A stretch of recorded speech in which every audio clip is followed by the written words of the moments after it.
بسم الله الرحمن الرحيم ففهمناها سليمان وكلا آتينا حكما وعلما وسخرنا مع داود الجبال وسبحنا بالطير وكنا فاعلين وعلمناه صنعة لبوس إلى آخر الآية. سورة الانبیاء کی آیت نمبر 89 اور آیت نمبر 79 اور 80 ہے. اللہ رب العزت ارشاد فرما رہے ہیں فَفَهَّمْنَاهَا سُلَيْمَانَ، ہم نے سلیمان علیہ السلام کو فہم عطا فرمایا. كُلًّا آتَيْنَا حُكْمًا وَعِلْمًا، اور ان سب کو ہم نے حکمت اور علم سکھایا. وَسَخَّرْنَا مَعَ دَاوُودَ الْجِبَالَ، اور ہم نے داؤد علیہ السلام کے ساتھ پہاڑوں کو مسخر کر دیا. کس طریقے سے کہ یسبحن الطیر، یسبحنا کہ وہ ان کے ساتھ تسبیح پڑھتے تھے، والطیر اور اسی طریقے سے پرندوں کو بھی مسخر کیا کہ وہ بھی تسبیح پڑھتے تھے. وکنا فاعلین، اصل میں یہ خود کچھ بھی نہیں ہے، یہ سب کچھ ہم کرنے والے ہیں.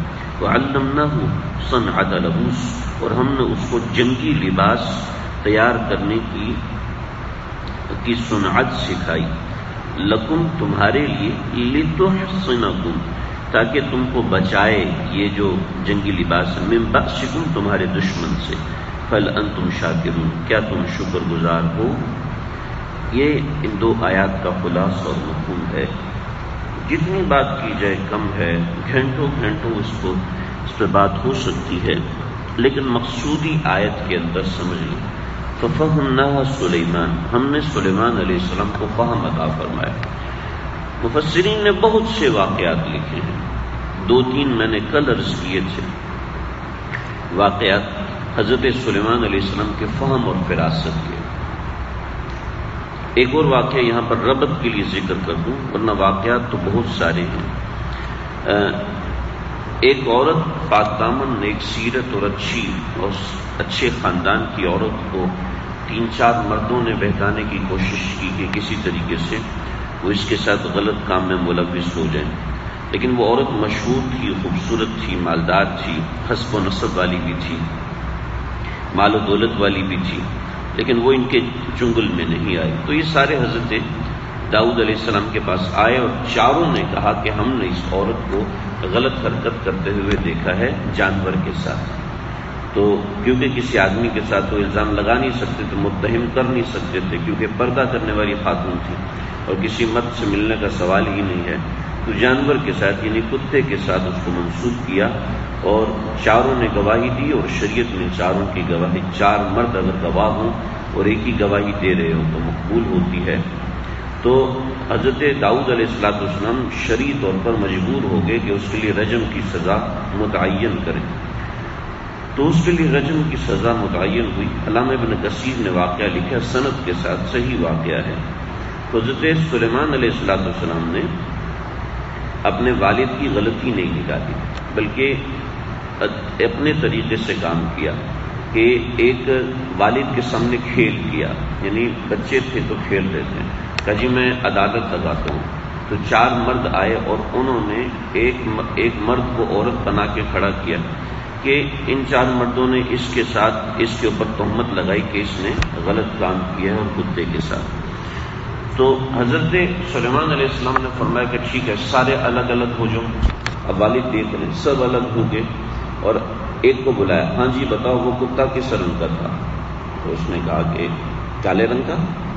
اس کو بھیج دیا. دوسرے کو بلایا، کتا کس رنگ کا تھا؟ اس نے کہا چتکبر رنگ کا. اس کو ادھر بھیج دیا. تیسرے کو بلایا تو اس نے کوئی اور نام لیا، رنگ لیے مجھے یاد نہیں. اور چوتھے کو بلایا، اس نے کوئی اور رنگ کا نام بتایا. تو حضرت سلیمان علیہ السلام نے فرمایا کہ ان 4 کو قتل کر دو کہ انہوں نے ایک پاک دامن عورت پر تہمت لگائی. تو حضرت داؤد علیہ السلام کو فوراً فکر ہوئی کہ مجھ سے فیصلہ غلط ہو گیا. چنانچہ واپس بلایا، فوراً بلایا کہ عورت کو جب رجم کیا جاتا ہے، جس کو رجم کیا جاتا ہے شریعت میں ہے کہ قاضی سب سے پہلے پتھر مارے گا.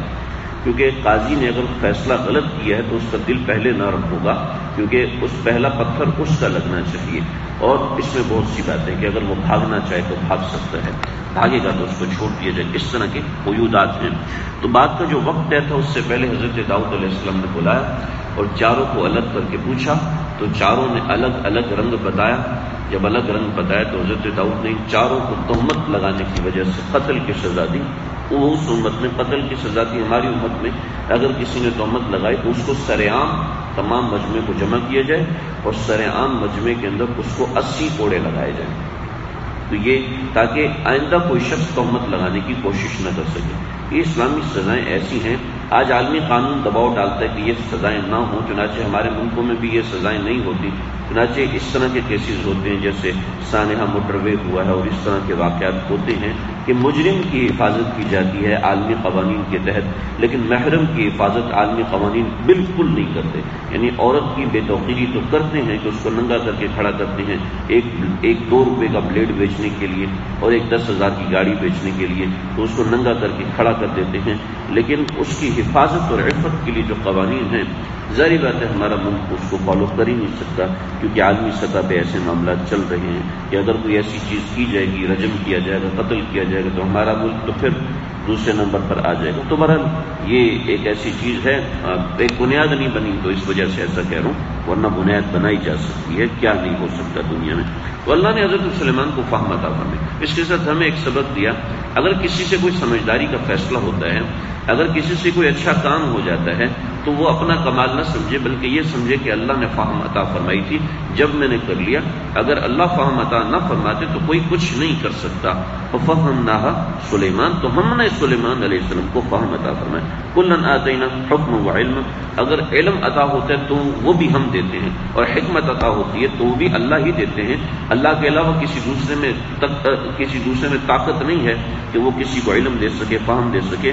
استاد تربیت کر سکتا ہے، فہم نہیں دے سکتا، استاد پڑھا سکتا ہے، علم نہیں دے سکتا، استاد سکھا سکتا ہے لیکن ذہن میں اتار نہیں سکتا جب تک طالب علم انسان خود محنت نہ کرے۔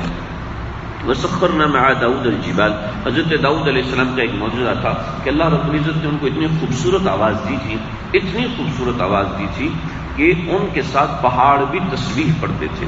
ہمارے بہت سے ایسے لوگ جو مستشرقین سے بہت زیادہ متاثر گزرے ہیں، تو وہ عام طور پہ انبیاء کے معجزات کی ایسی تعبیر کرتے ہیں کہ وہ معجزہ نہ لگے بلکہ ایک اتفاق لگے۔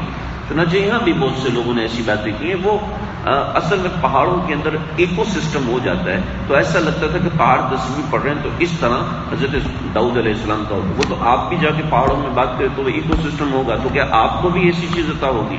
پہاڑ آپ کے ساتھ بھی مسخر ہوں گے؟ نہیں بھئی، یہ بات نہیں ہے۔ مان لیا جائے کہ جو اللہ نے معجزات انبیاء کو دیے ہیں تو ویسے ہی معجزات وارد بھی ہوئے ہیں۔ ایسا نہیں ہے کہ ہم کفار کو متاثر کرنے کے لیے اس کی ایسی تعبیر کہ جی ایسا کیسے ہو سکتا ہے، ایسا ممکن ہی نہیں ہے کہ پہاڑ جو ہے وہ تسبیح پڑھے۔ کیسے بھی پہاڑ کا کون سا منہ ہے، پہاڑ کی کون سی زبان ہے کہ وہ تسبیح کرے گا؟ بھائی معجزہ کہتے ہی اس کو ہے کہ دوسرا کر نہ سکے اور اللہ رب العزت کر کے دکھا دیں، تو معجزہ کہتے ہی اس کو ہے جناب۔ یسبحنا والطیر، کہ پہاڑ بھی تسبیح کرتے تھے اور پرندے بھی۔ وکنا فاعلین، اللہ کہتے ہیں یہ تم لوگ کرنے والے، یہ ہم کرنے والے۔ یہ داؤد علیہ السلام کرنے والے نہیں تھے، یہ ہم کرنے والے۔ یہ کوئی اور بازگشت نہیں ہے بلکہ اس کو ہم نے کیا تھا۔ وعلمناہ صنعۃ لبوس، یہاں پہ سمجھے حضرت داؤد علیہ السلام کو اللہ نے جنگی لباس بنانے کی ایک جنگی لباس خاص طور پہ زرہ یہ بنانے کی مہارت عطا فرمائی تھی۔ زرہ پہلے بھی بنتی تھی، بعضی لوگوں نے کہا کہ حضرت داؤد علیہ السلام نے زرہ ایجاد کی ہے، ایسا نہیں ہے۔ زرہ پہلے بھی بنتی تھی، لیکن ایسی زرہ کہ جس کے اوپر کانٹے لگے ہوئے ہوں، یہ حضرت داؤد علیہ السلام نے بنائی ہے۔ یعنی ایسے کانٹے لگے ہوئے جو ہک ٹائپ بن جاتے ہیں کہ کوئی دوسرا تلوار مارے گا تو تلوار اس میں اٹک جائے گی، اور پھر اس کے بعد جس نے زرہ پہنی ہے وہ دوسرے کو ختم کر سکتا ہے۔ تو اس طریقے سے جدت لے کر آئے تھے زرہ کے لباس کے اندر۔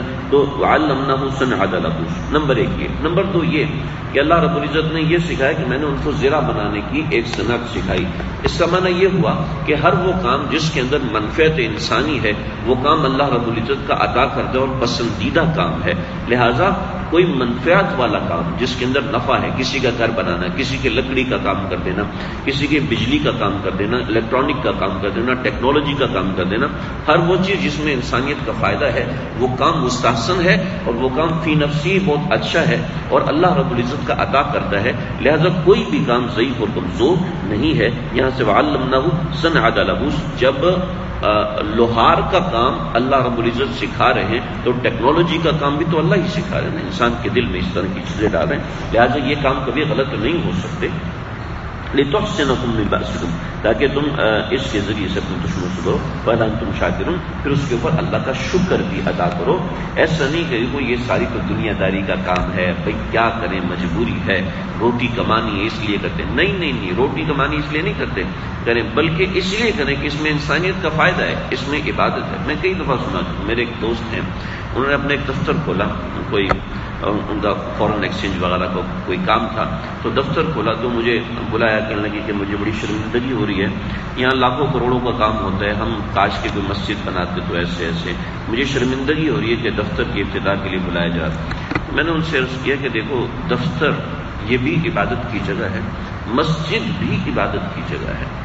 جیسے مسجد میں نماز ادا ہوتی ہے، ایسے رزق حلال دفتر میں ادا ہوتا ہے، مسجد میں ادا نہیں ہو سکتا، لہذا یہ بھی آپ کی مسجد ہے، یہ بھی آپ کی عبادت کی جگہ ہے، لہذا اس کو بھی ویسی ہی رسپیکٹ دو، ویسے ہی عزت دو جیسے مسجد کو دیتے ہو۔ ہاں مسجد براہ راست ہے، یہ بالواسطہ ہے، بس اتنا سا فرق ہے، ورنہ حقیقت میں دونوں عبادت کی جگہ ہیں۔ لہذا جو ہماری روزی روٹی کمانا ہے، اس میں صرف نیت خالص کر لی جائے تو یہ سب عبادت ہے، ساری ایک سانس لینا، ایک پتھر اٹھانا، ایک گارا لگانا، ایک بجری اٹھانا، ایک ڈیل طے کرنا، ایک لاٹ خریدنا، یہ سب عبادت بن جائے گا، بس نیت ہو عبادت کرنے کی۔ اللہ سمجھ کے عمل کرنا۔